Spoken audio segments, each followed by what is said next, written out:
What's up, everybody, and welcome back to Fireside Giants. I'm your host, Anthony Rovardo, and today I want to talk about some of the quarterbacks that the Giants have met with in lead up to the upcoming NFL draft. Now, if you didn't see the news, they actually had Syracuse quarterback Kyle McCord in for a top 30 visit. I think he goes in tomorrow on Tuesday for this visit. And this is not the first quarterback that the Giants have met with, and it won't be the last. And in fact, they've actually met with quite a number of mid-round quarterback prospects, and that's really what I want to harp in on in today's episode. Not only just discussing Kyle McCord and what he could mean for the Giants if they were to draft him, where they could draft him, etc., but also just talking about the fact that the Giants have primarily done research on the mid to late round quarterbacks. Now, we know that they've done extensive work on guys like Shedeur Sanders. They went to the Miami Pro Day and they spoke with Cam Ward, and they went to a lot of their college games and practices all throughout the season. All of that is true. However, over the last several weeks leading up to the drafts, they've been focusing a lot of their attention on some mid-round quarterback prospects as well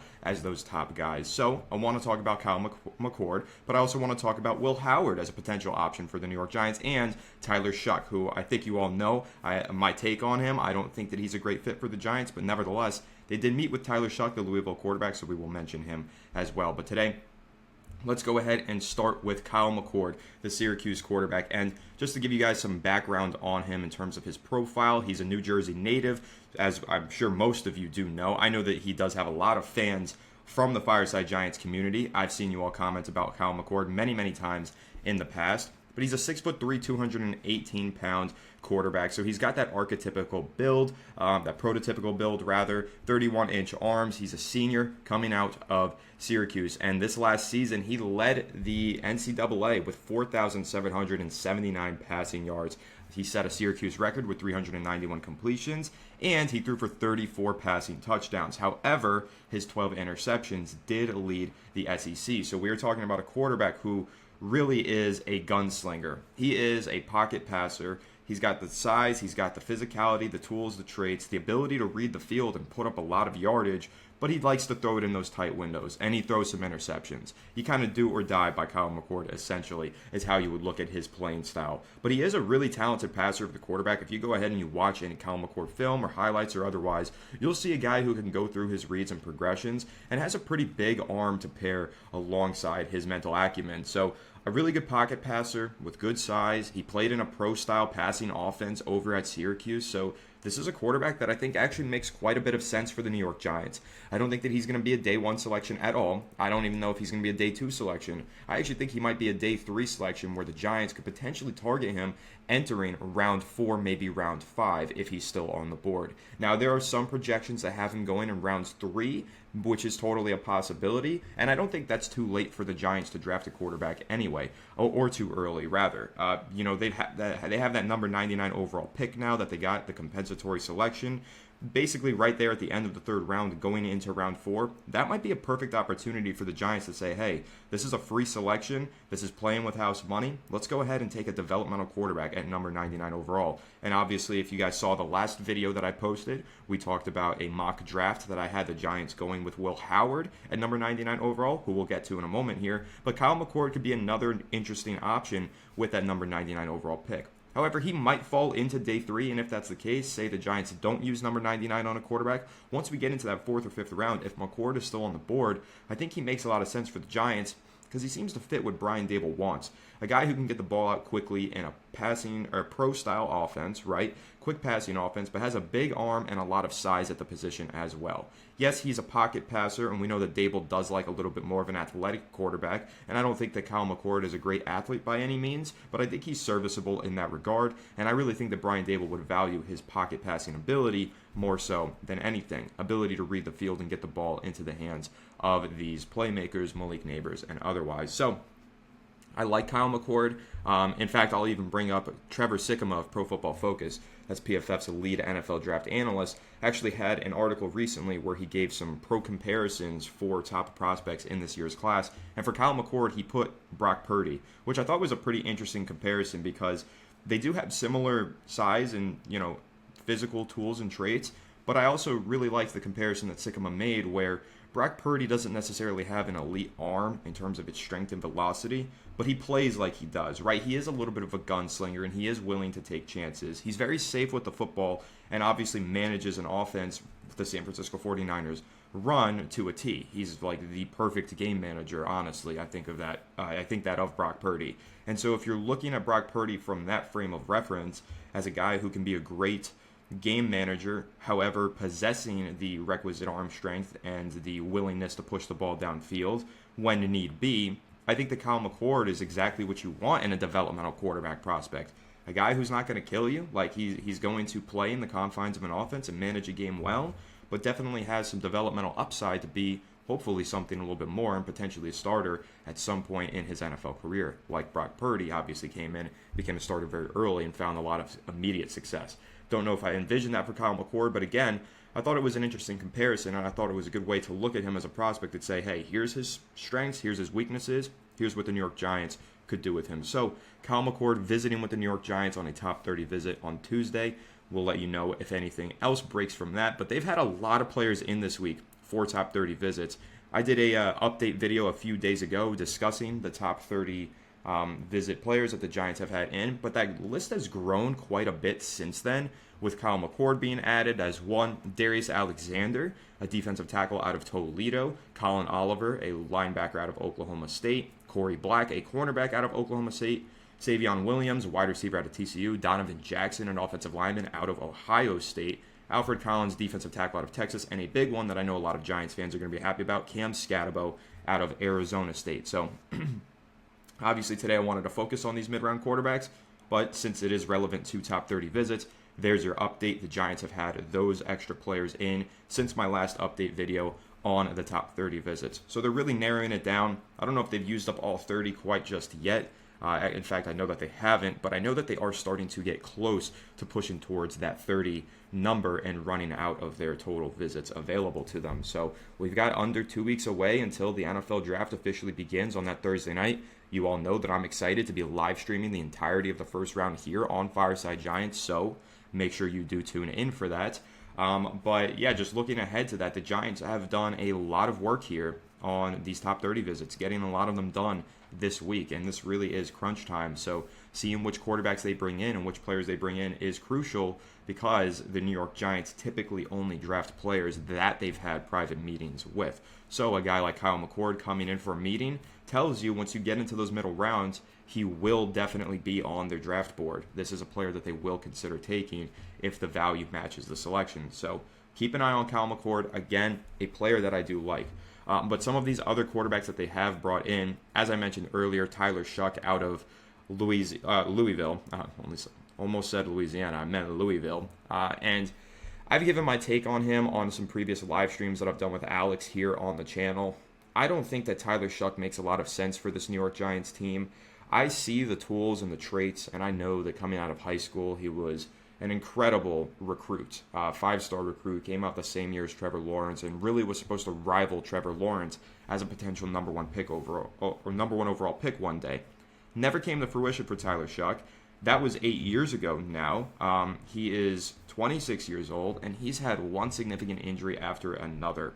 And I saw some Giants fans respond to my take on Tyler Shuck that we posted on the Fireside Giants Instagram recently, saying, you're just using his age against him. And 26 for a quarterback is not all that old, because, you know, they play until they're deep in their 30s. And yeah, I understand that. That's absolutely true. But I think that if that's what you're going to focus in on what I said, you're missing the really crucial aspect of injuries. His injury history is extensive. Like, he's been hurt and he's had season-ending injuries more than once throughout his collegiate career. He's not 26 years old and coming out of college at 26 because of any reason other than he was incredibly injured. And I just don't want to see the New York Giants with their backs against the wall here with Joe Shane and Brian Daboll needing to win games. Obviously, they've got Russell Wilson, they've got Jameis Winston. I think they're pretty much square at quarterback in the starting regard this season if they want to be. But I don't want them to bank on a 26-year-old injury-riddled quarterback to be their developmental chess piece. I want a better developmental prospect for Brian Daboll than that. We've been saying all offseason long, and really for the last few years, we need to see Brian Daboll with his own quarterback, molding his own guy, his own prospect. He's not molding his own guy if this guy is 26 years old coming out of college with an extensive injury history. He's already been through several different offenses. He's already tried to be molded by Louisville, by Texas Tech, by Oregon. Like, he's been around the block, for lack of a better term here. And for me, and what I want to see from Brian Daboll, well, a guy like Kyle McCord, who has only started for one team and played really well and had some developmental progress and has a lot of room to grow, that makes more sense for me. But I want to see Brian Daboll get his own quarterback, and I want that quarterback to be a guy who has a lot of developmental upside, doesn't have any red flags holding him back, like an extensive injury history or an advanced age or anything else. So this is more just a less concise and more elaborate explanation as to why I just personally don't feel as though Tyler Shuck makes sense for the New York Giants. And again, I know a lot of you will watch some of his highlights and see some of his film, and you'll come away impressed, and that's totally cool. He has some very impressive plays on his film, and he's got a big body, he's got athleticism, he has the tools and the traits. I'm not doubting that.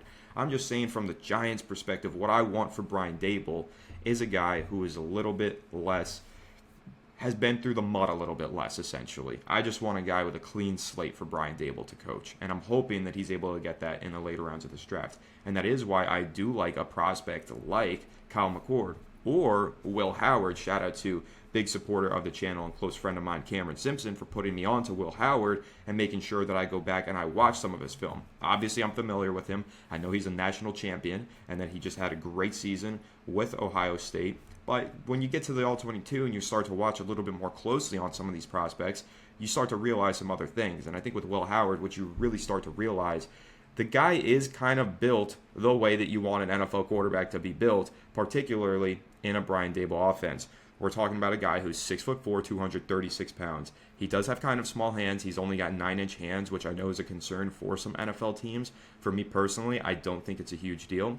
But a 6'4", 236-pound quarterback is exactly what Brian Daboll likes and has had success with in the past. Now, he started his career at Kansas State, was there until 2023. This past season, transferred over to the Ohio State, and obviously, as I mentioned, won the national championship and had a really incredible season. He had 35 passing touchdowns with only 10 interceptions. A 35-10 ratio at the collegiate level is tremendous. It's tremendous at any level, but a 73% completion percentage, ranked only behind Shedeur Sanders. Like, we talk a lot on this channel about Shedeur Sanders, saying that he had the highest completion rate and he's super deadly accurate and all these things, and I think those things are true, but second place in completion rate was Will Howard, and he is also pretty deadly accurate in his own regard, in my opinion at least. That's at least my evaluation of him. And he's pretty mobile. He's got some athleticism to his game. So we're talking about a guy who, from my perspective, is big, tall, fast, physical, athletic, can throw the ball accurately. This is a Brian Daboll prospect. That's how I feel about him. So I think that Will Howard really does make a lot of sense. I don't expect him to go at number 99 overall. I know I had him in that recent mock draft that I posted, going to the Giants at 99 overall. I thought that was a little bit of a reach, but I wanted to just make the point in saying at number 99 with that compensatory pick, it might be a good time to rip that pick on a quarterback because it is playing with house money.